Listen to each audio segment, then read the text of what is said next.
Bueno, bienvenidos a una presentación del área de electrotecnia 1 en este caso. Mi nombre es Gustavo Belliski, soy el profesor ingeniero a cargo de la parte de teoría de la cátedra de electrotecnia 1.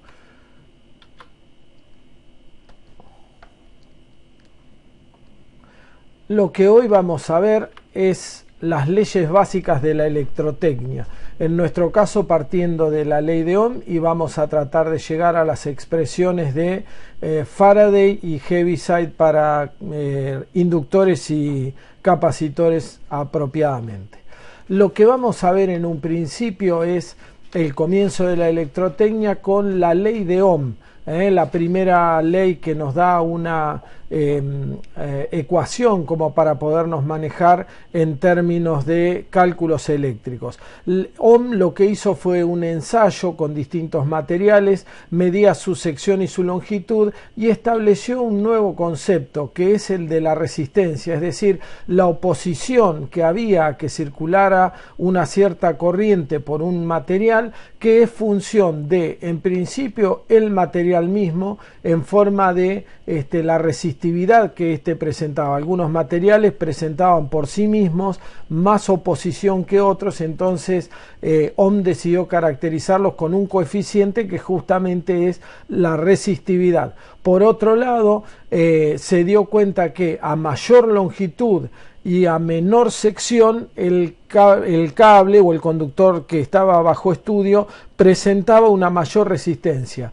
Ahora, este concepto de resistencia nos permitió llegar a una ecuación que es la más importante, o digamos que es la más básica en el estudio del comportamiento eléctrico de los materiales, que es la que hoy en día le decimos ley de Ohm, que dice que la corriente es directamente proporcional a la tensión e inversamente proporcional a la resistencia, que solemos manifestar como B igual I por R. La tensión B, voltaje B, a veces decimos, la I como corriente o intensidad, la R como resistencia.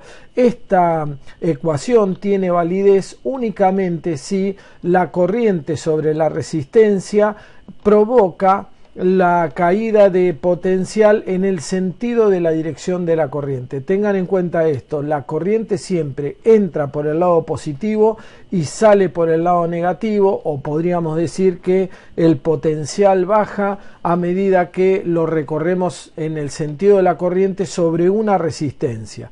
Por otro lado, podemos hacer varias deducciones en nuestra ley de Ohm. Lo que podemos hacer es graficarla e ir viendo qué consecuencias se sacan de esta ecuación. Entonces vamos a graficar en el eje de abscisas la tensión, en el eje de ordenadas la corriente, y si graficamos esta relación tensión-corriente como B igual I por R o B por 1 sobre R igual I, que sería la despejada de esta, entonces vamos a obtener que a lo largo de todos los valores posibles de tensión y corriente, la resistencia puede graficarse, o la resistencia como relación puede graficarse como una línea recta que pasa por el 0, 0, porque para tensión 0 hay corriente 0.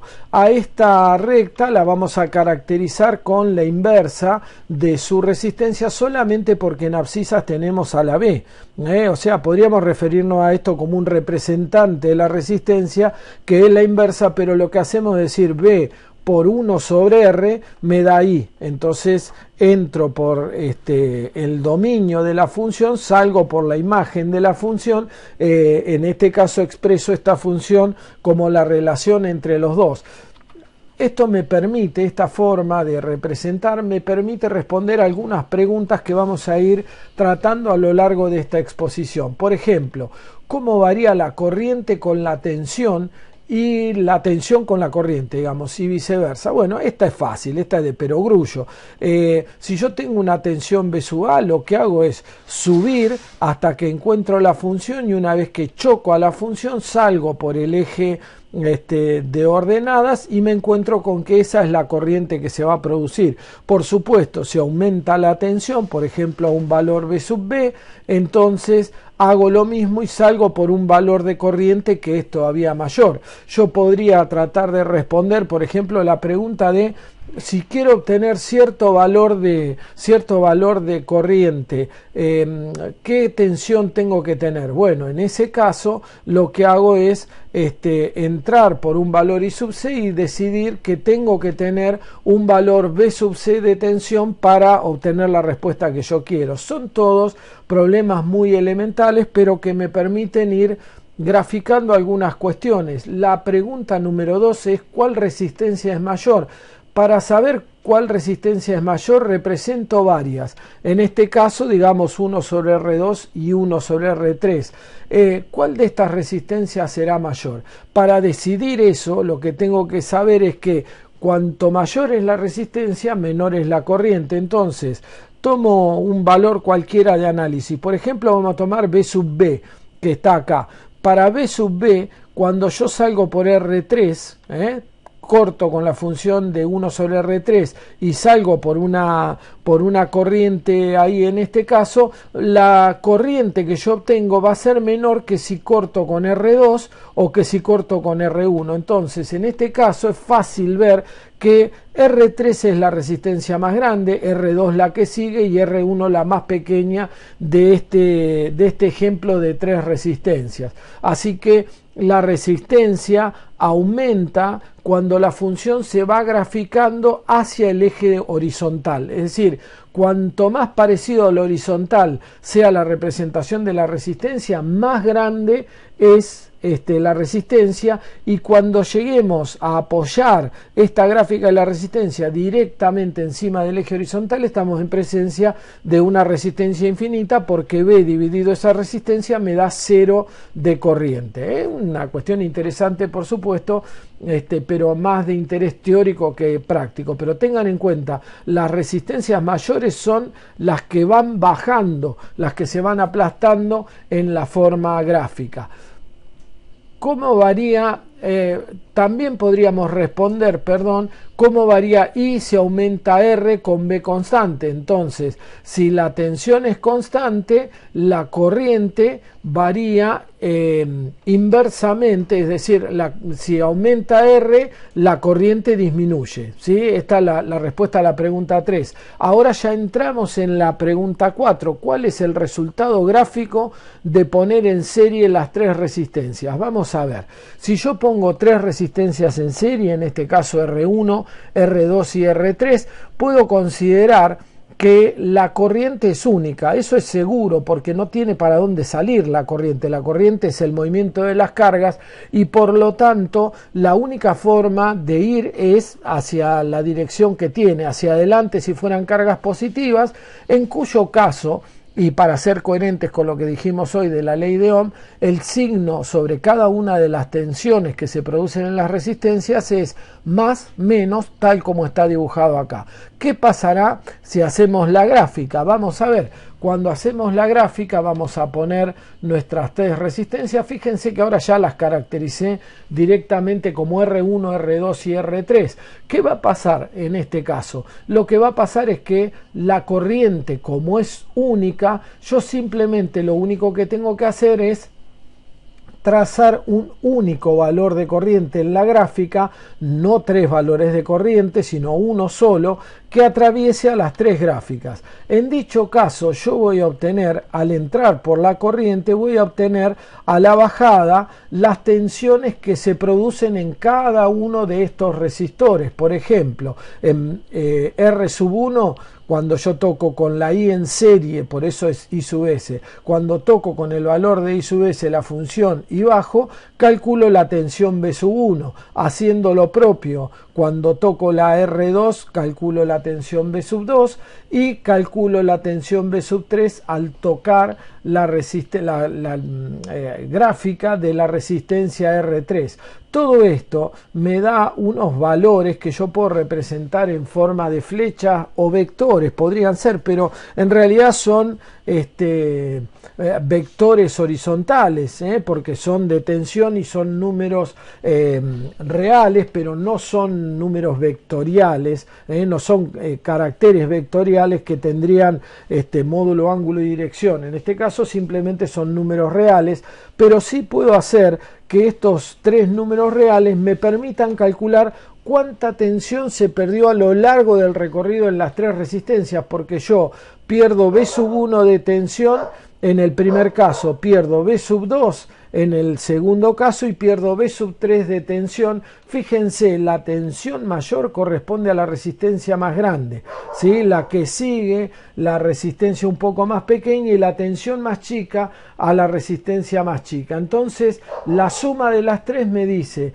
en esta recorrida, ¿cuánto perdí? Bueno, perdí V1 más V2 más V3, lo cual me permite calcular la tensión total perdida en la combinación de resistencias en serie.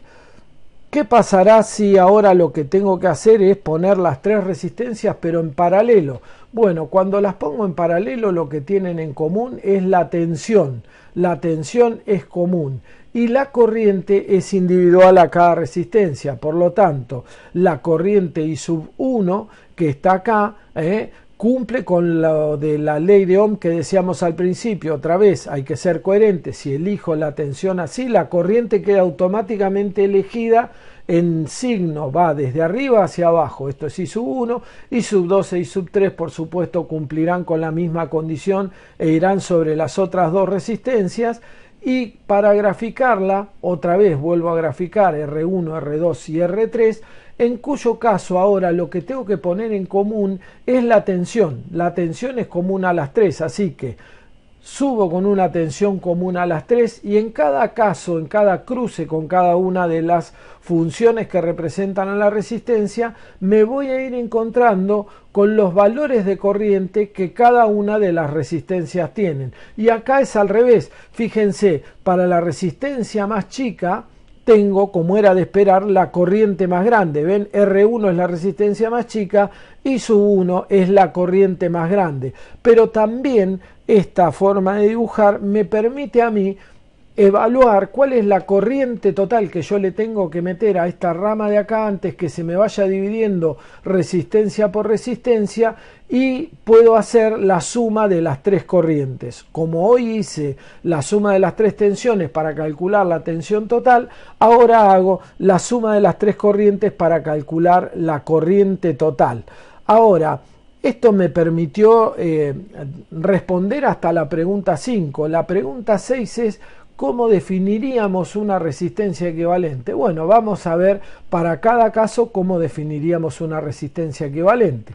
En el caso serie, tal como dijimos, las tensiones eran las que se sumaban, ¿sí? Y me permitían sumar una tensión total, y la corriente era común a las tres, es decir, la corriente tiene un valor único. Lo que voy a hacer va a ser sumar las tres tensiones, obtener ese valor de tensión, y como la corriente es esta, porque tiene que ser esta, la corriente es seguramente la que pasa por la serie, entonces yo lo que voy a hacer es decir, una resistencia equivalente tiene que dejar pasar esta misma corriente y hacer caer esta tensión en total para ser equivalente justamente a la resistencia de tres componentes en serie que estamos tratando de formar. Así que la resistencia equivalente va a pasar por el punto 00 sin lugar a dudas, y va a pasar por el punto B total y subserie, que era el punto que me definía en este caso en la respuesta equivalente en serie a un circuito de resistencias dispuestas uno por detrás de la otra. En el caso del paralelo, bueno, lo que tenemos es la suma de las corrientes, así que lo que vamos a hacer es mantener la tensión constante, vamos a sumar ahí las corrientes y vamos a hacer que nuestra función pase por la punta de la suma de las corrientes y por la tensión común que tienen las tres resistencias. Ahora, importante para notar, el equivalente a tres resistencias puestas en serie, fíjense que recuerden que dijimos que las resistencias aumentan hacia el lado de R3. Entonces, la resistencia equivalente es mayor que cualquiera de las resistencias que lo componen cuando se disponen en serie. Mientras que en el caso del paralelo, la resistencia equivalente es menor que cualquiera de las que componen el paralelo. ¿Estamos? La resistencia equivalente es mayor que cualquiera de las que compone una serie y menor que cualquiera de las que componen un paralelo. Ahora, ¿cómo definiríamos entonces una resistencia equivalente? Bueno, no podemos usar cada uno de los métodos y decir, bueno, sí está en serie, sí está en paralelo, entonces tenés que hacer. No, lo que decimos es esto: la resistencia equivalente es la que, dada una alimentación en tensión, responde con la misma corriente que todo el conjunto. O que si uno alimenta en corriente, responde con la misma tensión que todo el conjunto. ¿Estamos? Es decir, si yo alimento con tensión, tengo una fuente de tensión de las comunes, una batería cualquiera, la corriente que va a circular cuando yo reemplazo toda la combinación por una única resistencia tiene que ser la misma, no se tiene que notar desde el punto de vista de la fuente. Y si uso una fuente de corriente, que después más adelante vamos a ver un poco más en profundidad cómo funcionan las fuentes de corriente, tiene que responder con la misma tensión que el conjunto. Eso nos permite definir resistencia equivalente. Ahora, para seguir avanzando en nuestro estudio, podemos decir que en 1846 Kirchhoff presenta sus dos leyes. En realidad, la primera la trabajó siendo estudiante. Asómbrense, pero Kirchhoff era un estudiante cuando se dio cuenta que se cumplía la primera de sus leyes que hoy en día usamos para resolver todos los circuitos, que es la ley de las corrientes de Kirchhoff, la LCK, que dice lo siguiente: dice, la suma de las corrientes que entran en un nodo es un encuentro de elementos, cualquiera de un circuito eléctrico es igual a la suma de las corrientes que salen de él. ¿Sí? O sea, toda la suma de corrientes que entran es igual a la suma de corrientes que salen, porque se tiene que conservar la energía. Entonces, ningún tipo de problema con esta definición. Es una ley, no necesita una explicación ni nada por el estilo, porque es una ley, justamente, no necesita justificación, perdón. Otra forma de expresar lo mismo es la suma algebraica de todas las corrientes en un nodo es cero. Una misma expresión más corta, pero no sé si necesariamente más explicativa. Con respecto a la ley de las tensiones de Kirchhoff, la ley de los voltajes de Kirchhoff, dice que la suma de los incrementos de tensión a lo largo de una malla cerrada cualquiera de un circuito que empiece y termine en el mismo punto es igual a la suma de las caídas de tensión a lo largo de la misma malla. Es decir, si yo hago un recorrido cualquiera, yo elijo cualquier vuelta que forme un recorrido cerrado sin pasar dos veces por el mismo punto,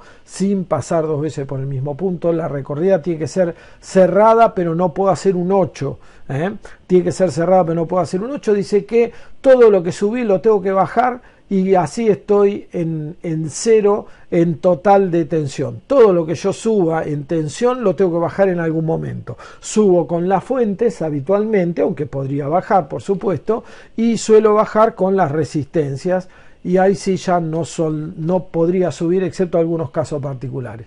De todas maneras, una segunda expresión más corta, aunque no necesariamente más eficiente, es la suma algebraica de todas las tensiones en una malla cerrada es 0.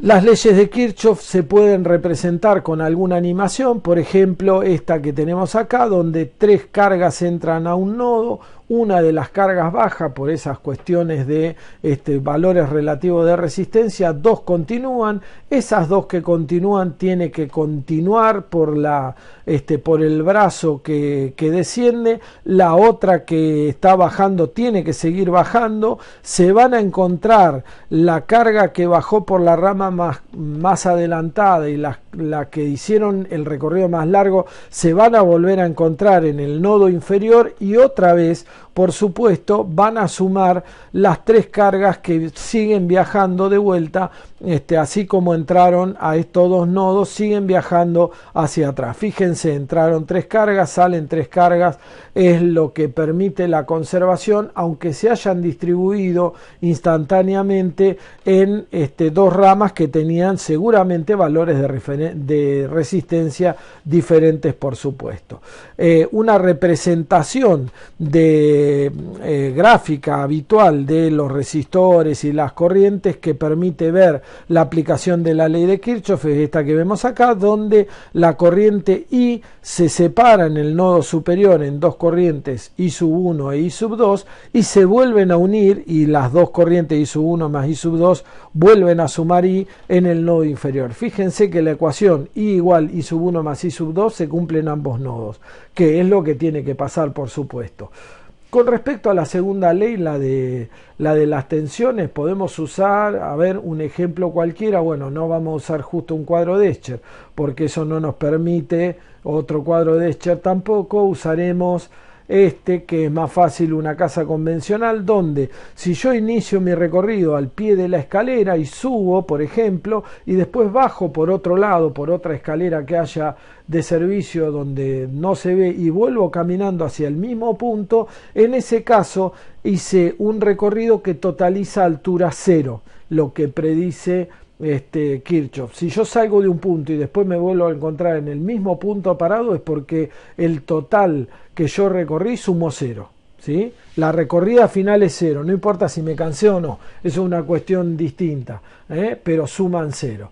En este caso, ¿sí?, se puede representar por la recorrida, por ejemplo, por la malla más cercana, donde la tensión B sub 1, que es la que tiene la fuente, suma B sub 2 más B sub 3, pero la otra recorrida posible es la de B sub 1 más B sub 4, que es igual a B sub 2 más B sub 4. Entonces, en este caso, también debe sumar 0 las dos mallas.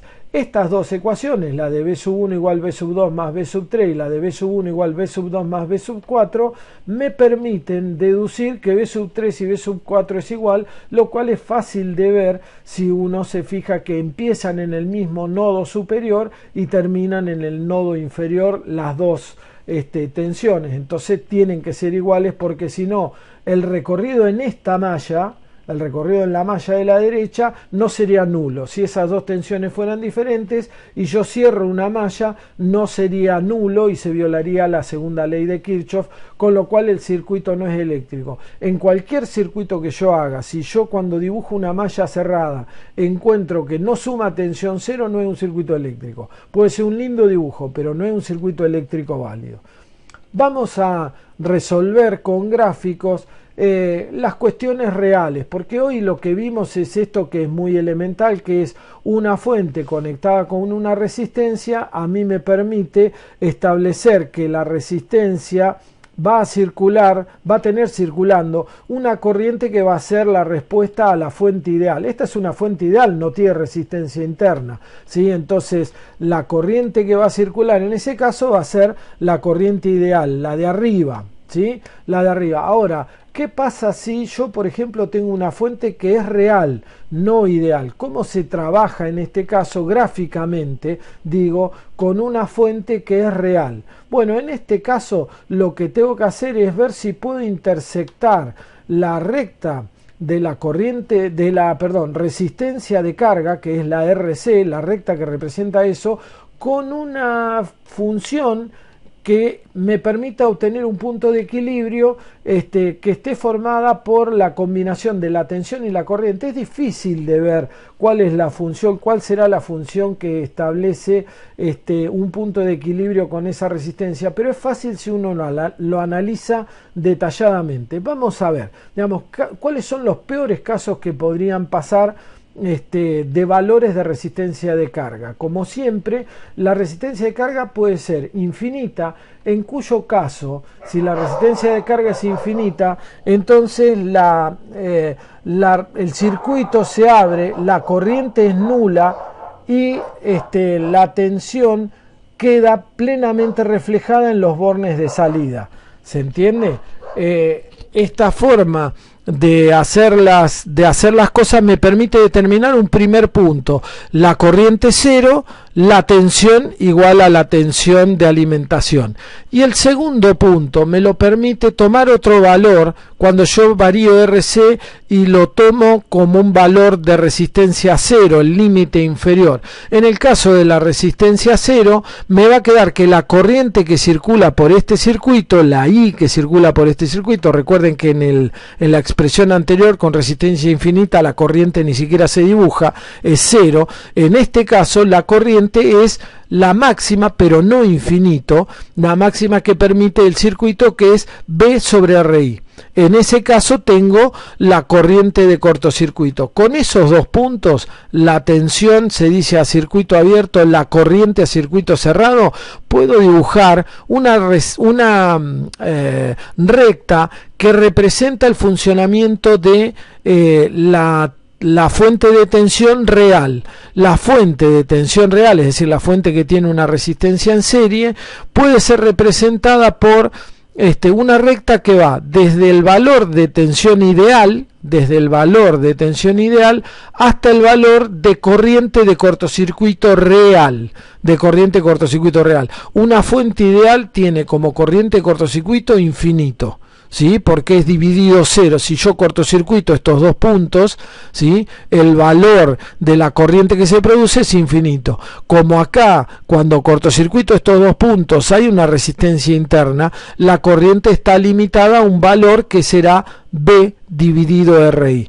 En este caso, esto se llama recta de carga. La recta de carga es cómo responde el circuito a los extremos de funcionamiento posibles, es decir, a la resistencia infinita y a todos los valores intermedios, ¿sí? Fíjense entonces que con la recta de carga se determina un punto de funcionamiento que es el cruce entre la recta de carga del circuito y la resistencia de carga, la representación de la resistencia de carga, que me permite, por un lado, establecer cuál es la tensión en la resistencia RC, que es esta de acá, y cuál es la corriente en la resistencia RC, que es la misma que va a pasar por la fuente, de un modo gráfico. Ahora, ¿cómo será si yo en vez de resolver gráficamente lo resuelvo con fórmulas? Bueno, lo que tengo que hacer es utilizar las dos leyes de Kirchhoff, como veníamos haciendo desde física inclusive. Pero bueno, vamos a hacer un método, o vamos a tratar de ser un poco más metódicos tomando el ejercicio 12C que tienen ustedes en la guía. Vamos a trabajar metódicamente y a ver si podemos obtener las ecuaciones necesarias. Yo no voy a resolver acá todo el problema, sino que lo que voy a tratar es de que lleguemos a obtener las ecuaciones necesarias. En principio voy a remarcar los nodos de este circuito, porque en los nodos voy a poder escribir las ecuaciones de la primera ley de Kirchhoff. Entonces, lo que hago es primero dibujar las corrientes. Entonces digo, la corriente I entra en un nodo en la parte superior y se divide en dos corrientes, I sub 1 e I sub 2. La corriente I sub 2 a su vez se dividirá en dos corrientes que serán I sub 3 e I sub 4, y en este caso tengo casi todo ya determinado. Solamente me falta ver que entre el nodo izquierdo y el nodo inferior hay un cortocircuito.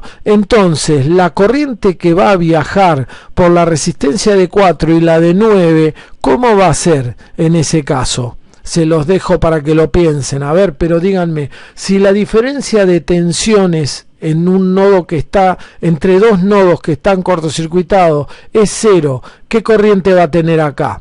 Como B es igual a I por R y B es 0, I tiene que ser 0 necesariamente. R es la suma de 4 más 9, ¿sí? Pero I tiene que ser 0. Por acá no viaja corriente, y entonces I sub 1 no se divide, sino que viaja toda enterita por esta rama en diagonal y vuelve a la fuente. De donde I sub 1 solamente va a ser 12 volt dividido 5 ohms, y lo vamos a escribir así en las ecuaciones. Vamos a escribir las ecuaciones en cada nodo. Entonces tenemos, como dijimos, I es igual a I sub 1 más I sub 2, I sub 2 es I sub 3 más I sub 4. En particular, podemos determinar que I sub 3 e I sub 4 son iguales porque los potenciales están conectados a los mismos nodos. Entonces I sub 3 por 12 es igual a I sub 4 por 12, de donde se simplifican los 12 y obtengo que I sub 3 es igual a I sub 4. Por otro lado, I sub 1, por 5 es igual a 12, esto que decíamos acá, porque hay 12 volts que suben, acá tiene que haber 12 volts que bajan. Sobre la resistencia de 5 ohms tienen que caer 12 volts, entonces eso me permite determinar I sub 1. ¿Y cómo determino I sub 2? Bueno, fácil, hago este circuito de acá, el circuito de la derecha, pero estas dos resistencias que están en paralelo, esta de 12 con esta de 12, que están en paralelo, la reemplazo por una de 6. 12 en paralelo con 12 son 6. 6 más 12 son 18.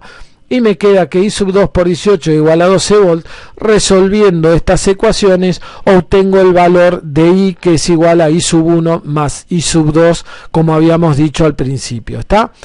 Fíjense que resolver con fórmula es más fácil, pero menos conceptual por ahí que resolver gráficamente, ¿no? Vamos a ver ahora lo que pasa con los elementos de respuesta no lineal. ¿Sí? Cuando la representación BI, cuando la representación gráfica BI no es una recta, entonces vamos a tener que repasar un poquito lo que vimos en física. La respuesta no lineal la dan dos elementos en particular, que son las inductancias y los capacitores o condensadores, ¿sí? Son los únicos dos elementos que tienen respuesta no lineal, y ahora vamos a ver por qué. En principio recordamos la experiencia de Oersted, cuando encontró en 1809, Oersted se dio cuenta de que la brújula que él tenía y la tenía apoyada sobre su escritorio dejaba de señalar al norte cuando él encendía un circuito que tenía y hacía pasar corriente por un conductor. Entonces, fíjense que esta experiencia es de 1809, es anterior a los estudios de Ohm, que son de 1827. Entonces tengan en cuenta el transcurso histórico de estas cosas. Esta primera experiencia no la puede resolver Oersted, no se puede dar cuenta cómo explicarla, y decide que, bueno, de última es importante poner en conocimiento de otros científicos de su tiempo este tipo de inconveniente que él estaba teniendo, y ver si alguno consigue explicarlo. Bueno, en este caso en 1812 se va a la Universidad de París, da una conferencia que está escuchando un matemático que se llama André-Marie Ampère, que se interesa porque estaba buscando un tema de investigación y finalmente consigue explicar el problema que tiene Oersted de una manera bastante lógica pero brillante. En principio lo que dice Ampère es: la circulación de corriente es como si se produjera con una piedra tirada a través de un estanque. Entonces, al pasar una carga por el estanque, o sea, por la nada, digamos, por lo que haya, al pasar una carga, forma una corriente. Esa corriente lo que hace es generar atracción magnética en forma concéntrica, como son las ondas que produce una piedra en un estanque, que se van haciendo en forma concéntrica cada vez más atenuadas a medida que se van alejando del punto de impacto, pero que son todas detectables a simple vista. En el caso de la atracción magnética, que no podemos ver porque no se puede ver el campo magnético, sabemos que existe, pero solamente vemos sus manifestaciones. Esa manifestación del campo magnético es la que desvía la aguja de Oersted. Eso es lo que dice la explicación que da justamente Ampère. Y no solo da la explicación de eso, sino que empieza a dar datos de cómo debe funcionar, porque la explicación única no permite llegar a ningún tipo de fórmula o conclusión matemática, y Ampère era un matemático. Entonces empieza a notar ciertas características. Dice, a mayor corriente hay mayor atracción magnética. Bueno, primera deducción, cuando aumenta la corriente aumenta la atracción magnética. Cuando hay más distancia hay menor atracción. Eso era deducible porque pasa en el caso de las ondas que forma la onda de agua que se forman en el estanque por la caída de la piedra. Si se proporciona un medio que transmita bien el magnetismo, mejora el alcance, decía Ampère. O sea que en el caso de un medio de buena conducción, como por ejemplo un metal, que fue lo que él probó, en ese caso mejoraba la llegada de las ondas a varios lugares. Y lo más notable de todo es que la fuerza atractiva es curva, es decir, las cosas atraídas no siguen una línea recta hasta el centro, sino que son curvas. Era la primera vez que se detectaba una fuerza curva. Recuerden ustedes que nosotros representamos a las fuerzas con vectores, que son cosas rectas. Bueno, la fuerza atractiva de la atracción magnética debido a la circulación de corriente en un cable es curva. Es la primera que descubrimos que tenía esa forma y justamente nos complicó. ¿Qué hacemos para volver a nuestra vieja definición de fuerzas? Decimos, bueno, la fuerza es tangencial, la fuerza se produce en forma tangencial a una curva y entonces podemos seguir dibujando nuestros vectores rectos, pero al principio parecía que lo íbamos a tener que dibujar en curva, era todo un problema eso. La ley de Ampère en detalle es lo que resolvió matemáticamente Ampère. Ampère no hizo solamente una explicación, digamos, cualitativa de la cosa, sino que explicó las cosas. Fíjense que acá está contenido lo que resumimos en el punto anterior. La sumatoria de las corrientes que quedan adentro de cualquier trayectoria es lo que hace aumentar justamente el campo magnético. El campo magnético, la densidad de campo magnético es B. La densidad de campo magnético es B. Esta es la trayectoria de él, el diferencial de L es el diferencial de longitud.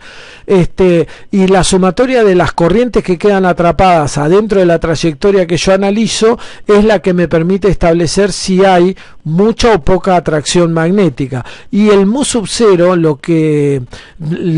lo que está hablando es de cuál es la permeabilidad magnética o la facilidad con la cual el medio deja pasar a las ondas magnéticas.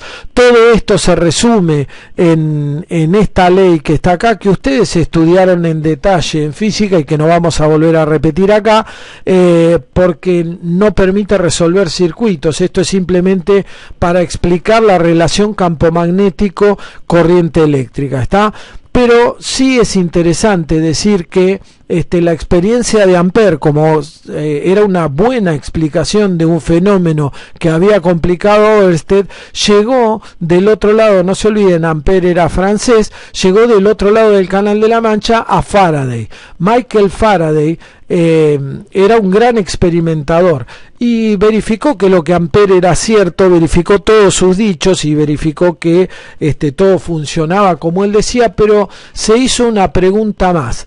Ya Ampère y sus colegas habían deducido que si uno arrollaba el cable eléctrico reforzaba la generación de campo magnético. Entonces eso ya era sabido en la época en la cual Faraday inició sus estudios. Ahora él lo que quería saber es si una corriente eléctrica genera un campo magnético alrededor, un campo magnético envolviendo a un conductor, ¿generará corriente? Esa era la hipótesis que él tenía y lo que hizo fue construirse un aparatito que funcionaba para justificar su hipótesis y ver si la podía verificar. Él lo que hacía era lo siguiente: conectaba una batería a una bobina. Esta bobina, como dijimos, generaba campo magnético. Fíjense que el campo magnético sale desde adentro y se dirige para afuera, y en la parte interior de esta misma bobina él conectaba otra bobina de menor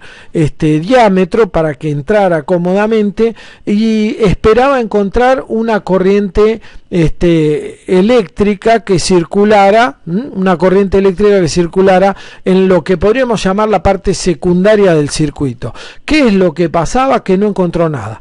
El amperímetro, el galvanómetro que usó en su momento para detectar la posibilidad de existencia de una corriente en la bobina más chica, no movía. Sin embargo, notó que cuando él alimentaba el campo eléctrico, cuando él lo alimentaba, el galvanómetro daba una breve indicación, ¿sí? Y después volvía a cero.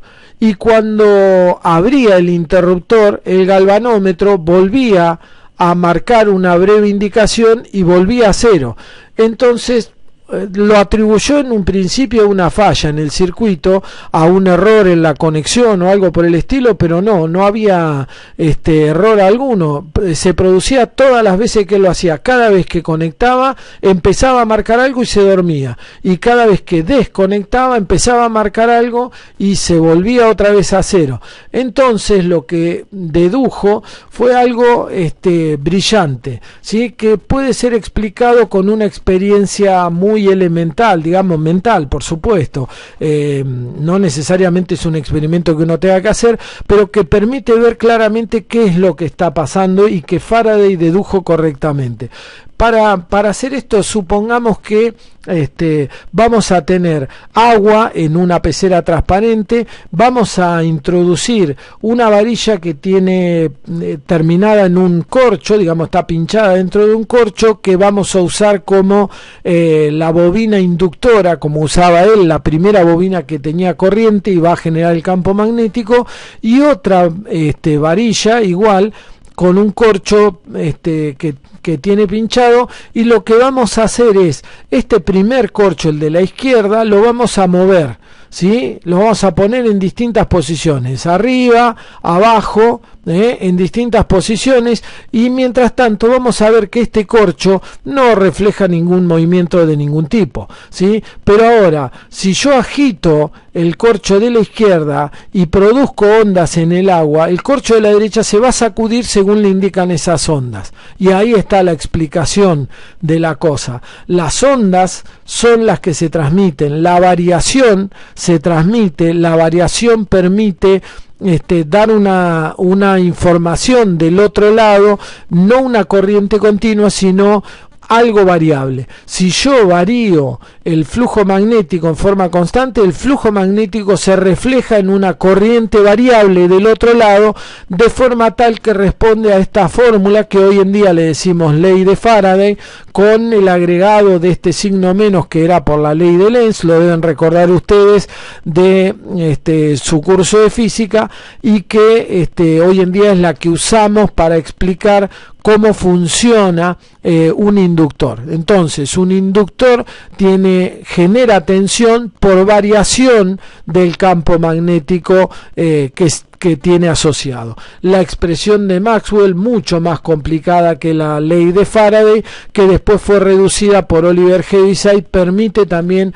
dar la misma explicación para saber cuál es la variación de tensión en un inductor. Es decir, un inductor tiene tensión si trata de variar la corriente. La variación de corriente le provoca variación en la tensión y aparición de tensión entre sus espiras.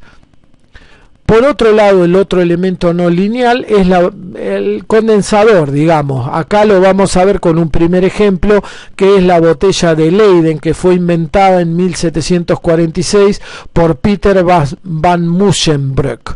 ¿Sí? Difícil de pronunciar el nombre de este hombre porque era holandés, difícil para nosotros, pero muy meritorio. Van Musschenbroek era médico, ¿sí? Y se dedicaba a la experimentación instrumentación en general, y él se dio cuenta de que si dejaba sin conectar la parte interna y la parte externa de una botella a través de un vidrio, y esto por ejemplo era sometido a cargas eléctricas, como por ejemplo, y así fue que empezó, la presencia de un rayo en zonas cercanas que inducía cargas que después quedaban guardadas por la botella de Leyden, aún sin explicación funcionaba como un condensador, es decir, juntaba cargas y las cargas se quedaban atrapadas en él. Sin embargo, esta fue la primera forma de retener las cargas eléctricas hasta 1780, cuando Galvani descubrió la pila. Sin embargo, decía, no tenían explicación porque las curvas que representaban la mantención de las cargas y la adquisición de carga por parte de la botella o del condensador a lo largo del tiempo eran terribles, ¿no? O sea, se cargaba exponencialmente, mantenía la carga después un montón de tiempo y después ante la descarga se descargaba exponencialmente. Ellos no veían esto, pero veían que se quedaba cargada por mucho tiempo, se cargaba violentamente y se descargaba violentamente. Hoy en día nosotros no usamos botellas de Leyden, pero usamos su equivalente, que es el condensador.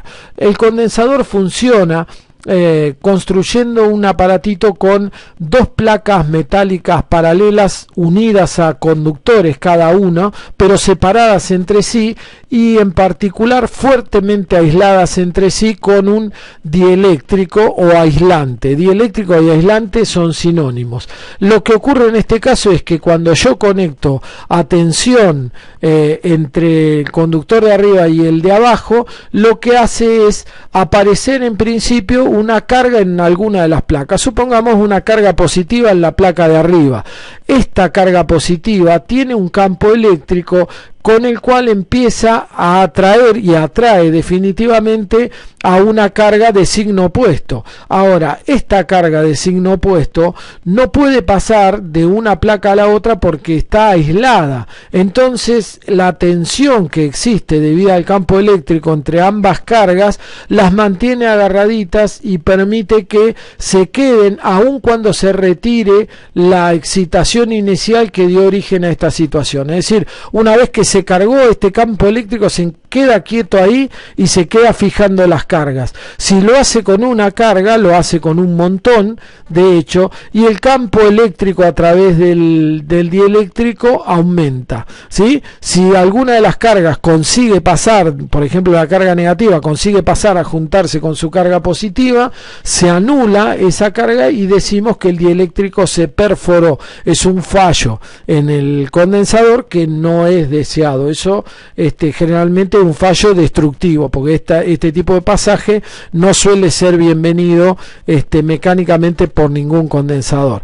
Cosas importantes para los condensadores: cuando hay corriente en el cable, porque ustedes recuerden que yo dije la primera carga viaja por el cable y llega a la placa para ubicarse, hay corriente y la corriente es máxima porque no tiene oposición, pero no hay tensión todavía en el capacitor. Parece que la corriente se adelantara a la aparición de tensión, y de hecho eso es lo que pasa. Hasta que la primera carga no llega a la placa, no se produce tensión.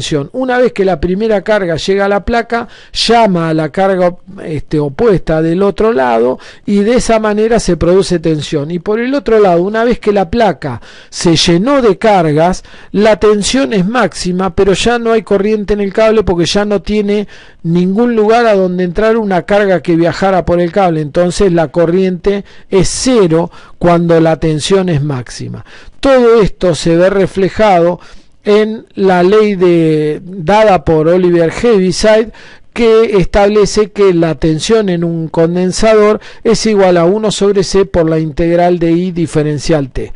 Y hasta acá llegamos con nuestra descripción de la primera clase, que son los conocimientos básicos de la electrotecnia para la resolución de circuitos.